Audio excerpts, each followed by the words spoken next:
Tonight, after another mass shooting in Texas, Governor Greg Abbott's initial response is making national headlines. There's no Texas miracle going on. This is a Texas tragedy. What the governor said to upset so many. Plus, state of emergencies, how some Texas border cities are preparing for an expected surge of migrants. And later, we now put our terms on paper. We passed it out of the House.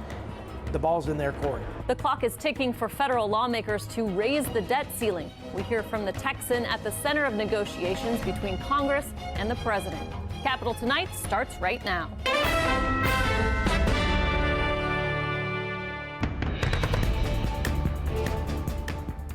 Thanks for joining us here on Capitol Tonight. I'm Karina Kling.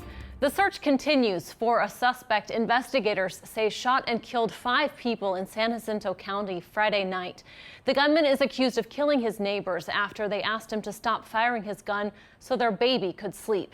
In the wake of the tragedy, Texas Senator John Cornyn blamed the shooting on the Biden administration's border policies. This weekend, the administration's policies victimize people who are attacked by dangerous individuals who never should have been in the United States in the first place. Meanwhile, Governor Greg Abbott's initial comments on the shooting sparked outrage nationwide after labeling the victims as illegal immigrants. He's since expressed some regret, noting it appears at least one of them was not. Our Charlotte Scott reports on the backlash that's once again putting border policies and gun reforms center stage. The tragedy outside of Houston has once again sparked conversation about gun reform in Texas. And a tweet from Governor Greg Abbott sparked even more conversation. On Sunday, Abbott called the gunman and victims illegal immigrants. Since then, officials have said one of the victims may have been in Texas legally. Local authorities say the victims were from Honduras, but they have not revealed their immigration status. In a statement to Spectrum News, a spokesperson for the governor said, "We regret if the information was incorrect and detracted from the important goal of finding and arresting the criminal. The true focus remains on catching this heinous criminal who killed 5 innocent people and bringing the full weight of Texas law against him." To say the least, this isn't the first time the governor has had to walk back comments he made after a mass shooting. He has gotten quicker on the draw and sometimes more careless in the way he describes events or characterizes people. And so sometimes he gets in trouble, as he did on Sunday evening. I think it's despicable to go out and politicize a shooting like this and try to suggest that this is because, some immigrant went wild. Yeah, some immigrant went wild for sure, killed some people. But the Republicans put the gun in his hands. We have no laws to prevent that person from having this weapon. Senator Roland Gutierrez of San Antonio and other Democrats have been pushing their Republican colleagues to pass stricter gun legislation for years. One bill they're pushing would close the gun show loophole, which allows anyone without identification to purchase weapons from an unlicensed seller. Let's be very clear that the chaos that has evolved in this state has nothing to do with immigration and has everything to do with loose Republican gun laws. Texas GOP Chair Matt Rinaldi flipped the issue onto the senator, saying of the shooter, quote, "The illegal alien was able to get a gun because policies Roland Gutierrez supports allowed him in the country after he was deported multiple times." Several bills have been filed to tighten gun laws, but they are unlikely to go anywhere this legislative session. For Capitol Tonight, I'm Charlotte Scott. Charlotte, thank you. And joining us now to discuss this search further is Wendy Pollock. She's a criminal justice professor at Texas A&M University, Corpus Christi. Dr. Pollock, welcome to the program. Thank you for being with us. Thank you for having me. A lot to this. The suspect still at large. I think there's 200 plus law enforcement agencies looking for him, working on this. Why no leads right now? There's a number of reasons there's no leads. The event happened at night, and through several interviews have mentioned that this is a place where gunshots, people shooting their guns in their yard is not uncommon. So it wouldn't draw a crowd per se to hear gunfire. It's also not a highly populated area. There's a little land around every house. So it allows for people to slip out and not be seen. It wouldn't have drawn a crowd there. In addition, I think in communities where you have immigration, regardless of illegality or legality. You also have challenges with barriers like language and police trust and understanding of the criminal justice system, which sometimes play a role in being able to speak with the police or help the police get the information they need. What type of work is law enforcement doing right now to try and track him down? Well, they're answering phones undoubtedly. So there's probably likely hundreds of calls coming in after news conferences with photos, and they are going to be responsible for checking every single one of those to make sure it's not the individual that they're looking for. In addition to that, they are desperately trying to find connections for this individual. So they're going to be looking for anybody this person knows, anybody they might spend time with, go to, ask for help. Or any locations that perhaps they would go to hide out or lay low, or places they trust. It has been reported that the gunman's been deported at least 4 times. So how do you get access to guns if that's the case? The truth is that gun purchasing is really only reported if you buy a gun from an official source. So any guns that change hands between private individuals can happen without much record. So it really doesn't matter if you have a record, if you have a legal status, if you have any other kinds of things that would prohibit you from getting a gun technically legally, you can purchase one privately. There are other ways, for instance, printing guns now, but likely this came from a private transaction. Yeah, the gun show loophole the senator mentioned there in the story that we just heard. Given the governor's initial comments on this, I know he's walked it back a little bit, but is there any investigative or law enforcement value of noting that the victims are illegal immigrants? No, there's not. There's still a very dangerous person here in the United States, in Texas, potentially, that killed 5 individuals. And so right now that is the primary concern. It doesn't make any difference if those individuals that were murdered were illegal or not illegal, or if the gunman was illegal or not illegal. The goal remains the same: find this person and keep people safe. We just have about 30 seconds left, but with what you're saying, I mean, is there any threat to public safety right now?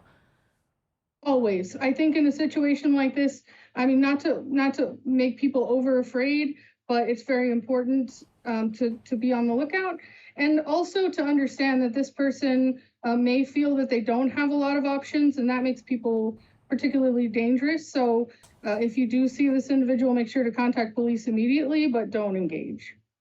Wendy Pollock of Texas A&M Corpus Christi, thank you so much for your time. We appreciate it. Thank you. Several Texas border cities issued emergency declarations as a public health order is set to expire next week.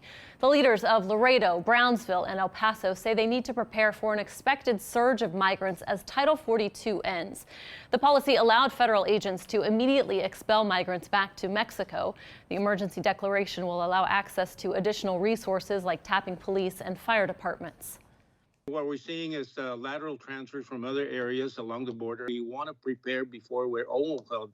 This is an imminent situation we're looking at. This new round of emergency declarations follows a separate order issued late last year in El Paso after the city saw a large influx of South and Central American immigration, which led to many migrants sleeping in the streets. The Department of Homeland Security is also raising concerns ahead of the end of Title 42. Officials say detention facilities are already over capacity limits, and that number is expected to grow after next week. Last week, the White House announced it's opening processing centers in Central and South America that could screen asylum seekers before they reach the border. Today, the Treasury Secretary warned the nation could hit its existing debt ceiling as soon as June 1st. So time is ticking for Congress and the president to raise the nation's borrowing limit to avert a potential economic catastrophe. But so far, there is no sign of any negotiations between House Republican leaders and the White House. Irina Diamante reports a Texas Republican will be front and center in the talks. It's also about protecting the future as we prioritize. and our children's future. Congressman Jody Arrington played a leading role in shepherding the House Republican proposal to raise the government's borrowing limit in exchange for steep spending cuts. He spoke to Spectrum News following its narrow passage in the House last week. The bill is passed. You are in a place where you can't borrow the trillions of dollars that you need to support senior safety nets, to support the military, to support a farm bill and our food supply. At that point, it's an irreparable and catastrophic situation. The Lubbock Republican is the new chair of the Budget Committee, and with Congresswoman Kay Granger of Fort Worth leading appropriations, Texans have an outsized say in fiscal matters this Congress. It's why businesses are leaving places like California, coming to Texas, because it's a more job and business-friendly state. President Joe Biden insists the debt ceiling be raised without any strings attached, as it was 3 times under President Donald Trump. Democratic leaders call Arrington's bill dead on arrival in the Senate. We have taken a costly step backward. Arrington didn't explicitly say what his must-haves in a debt ceiling negotiation were, but said he first expects a counteroffer. What comes back, I don't know, but there's got to be some year-over-year deficit spending reduction in the final analysis. That is the ultimate measure of success. He previously worked for George W. Bush's gubernatorial and presidential administrations. When asked about his vision for the Budget Committee, he said part of it is being a communicator. Every American is struggling with this economy and with inflation and soaring interest rates. They're making cuts in their budgets. They're having to change their spending habits, and yet the president and my Democrat colleagues are refusing to do that. Democrats in Texas and elsewhere are slamming the spending cuts in the Republicans' plan, saying the reductions will devastate everyday Americans. Arrington defends the legislation, including the expanded work requirements for food stamps and Medicaid, saying the U.S. needs to get its finances in order. In Washington, Rena Diamante, Capitol Tonight. Rena, thank you. And still to come on Capitol Tonight, restricting transgender college athletes, how state lawmakers are pushing to ban which sports teams they can join. Plus, taking on Ted Cruz, the Texas Democrat rumored to be ready to announce his 2024 bid against the U.S. Senator this week. You're watching Capitol Tonight.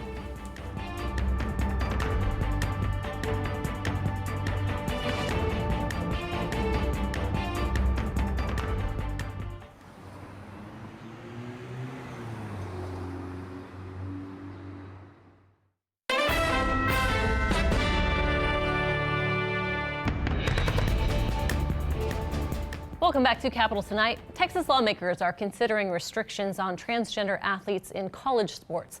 A state House panel heard testimony on a Senate priority bill that restricts transgender college athletes from competing on sports teams that align with their gender identity. Simply put, a man's belief about his gender identity does not erase scientifically proven genetic, physical advantages over women. Members, this is not a Democrat or Republican issue. This is an issue about fairness and fighting to protect the rights and safety of women. But your obsession with her private parts means she cannot stay here any longer. Texas is not safe for her. She cannot thrive here. You are breaking up my family, and it is heartbreaking. We are a 4th or maybe 5th generation Texan. But you have objectified her to the point that she has lost her rights and protections under the 14th. Is a priority of Lieutenant Governor Dan Patrick and is moving forward in the Texas House. Let's get a check now of some of the other political stories making headlines across the state. The Texas House Investigative Committee unanimously agreed today that at least one state lawmaker may have been involved in inappropriate workplace conduct. They set a hearing into the matter for Thursday. The committee did not identify the target of the investigation, but is believed to be looking into the actions of 2 state lawmakers. One is accused of creating a hostile work environment. A Capitol staffer alleged the other had sex with an employee and gave her alcohol even though she was under 21. The House advanced a bill today that would give retired teachers a small bump in their monthly retirement checks. For some, it could be their first cost of living adjustment in almost 20 years. The bill needs one more vote in the House before lawmakers from both chambers negotiate a final version of the proposal. And Dallas Democratic Congressman Colin Allred is set to challenge Senator Ted Cruz in 2024 and could announce his campaign within days. That's according to two sources close to Allred, which was first reported by Politico. Allred won his current seat in 2018 after defeating then-incumbent Republican Pete Sessions.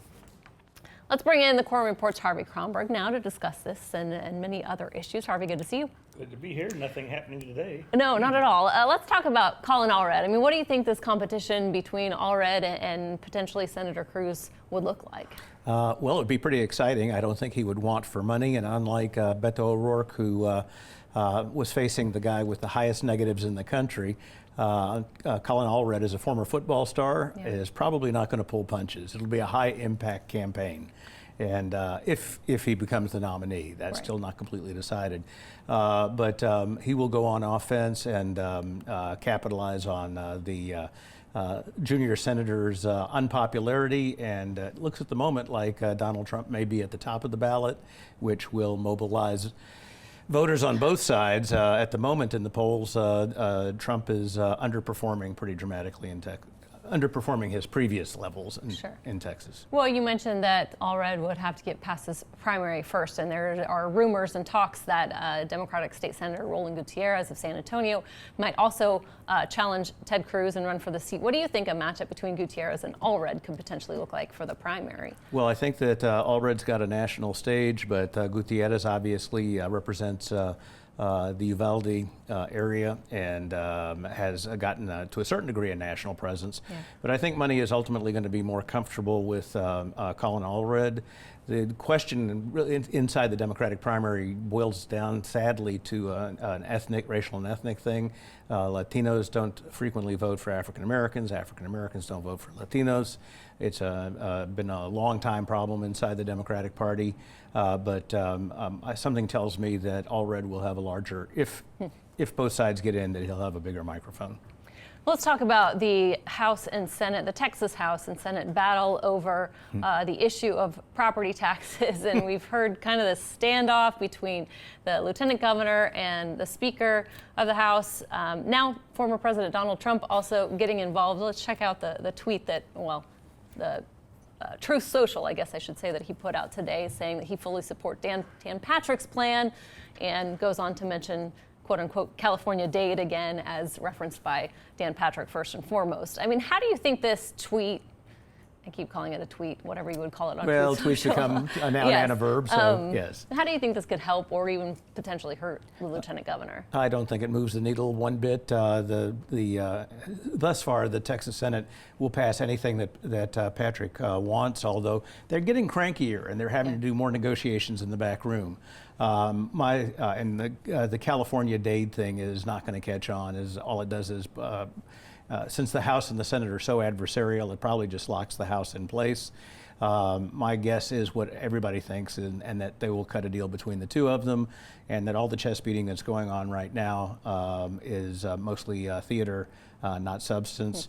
And the Lieutenant Governor says that he'll force us into a special session. I think it might be the one thing that could precipitate a rebellion inside the Senate. Oh, and pushing back against the Lieutenant Governor to try and get this push. Well, the only vehicles he has to be able to push him into force a special session is to derail the budget, which there's money in there for teachers, law enforcement, et cetera. And I don't think any senator wants to go back, whether Democrat or Republican, wants to go back home and say we couldn't pass a budget with essentially a $50 billion surplus, including the rainy day fund. He has one more technique to force a special, which is it's called a sunset safety net bill, which continues agencies even if they're not reauthorized. That's a little more technical, but the bottom line is that I don't think he's going to have the support of his chamber. Interesting. Yeah, well, a month to go. We'll see how it all shakes out. Harvey Kronberg, thank you. My pleasure. Still to come on Capitol tonight, the latest on the new House Speaker's first trip abroad since getting the gavel.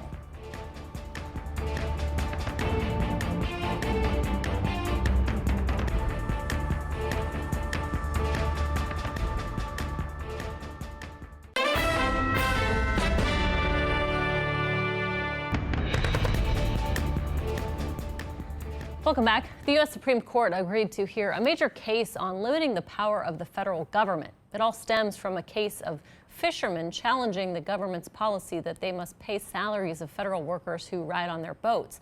On a broader scale, though, this case could have implications to limit the power of federal agencies addressing everything from climate change, public health, and immigration. The case will likely be heard next term in 2024. In his first foreign trip since becoming U.S. House Speaker, Kevin McCarthy is in Israel with a bipartisan group of lawmakers to meet with the Prime Minister there. Our Washington Bureau reporter Taylor Popolars has the latest. You are the second Speaker of the House who speaks here in the Knesset. For the first time since 1998, a U.S. House Speaker addressed Israel's parliament Monday. Republican Kevin McCarthy there to celebrate Israel's founding in 1948. Today, 75 years after declaring independence, Israel lights shine brighter than ever before. A bipartisan group of lawmakers making the trip with him in a show of unity from an often divided U.S. Congress. Mr. Speaker, it was an excellent speech.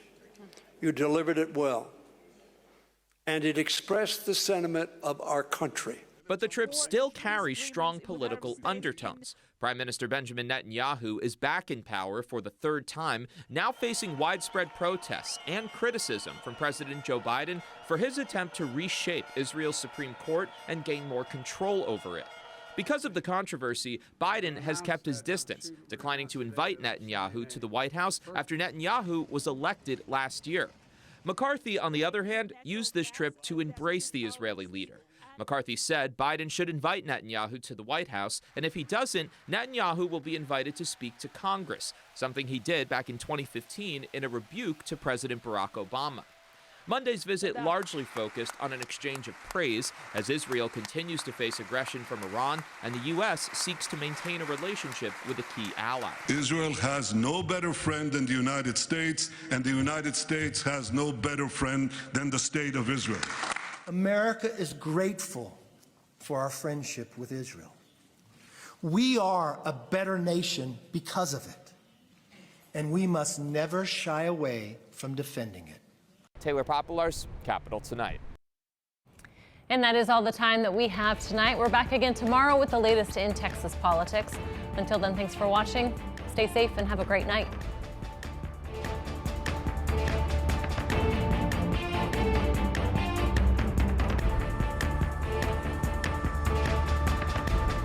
Thanks for watching our YouTube channel. For more refreshing stories about your community, click the subscribe button over here.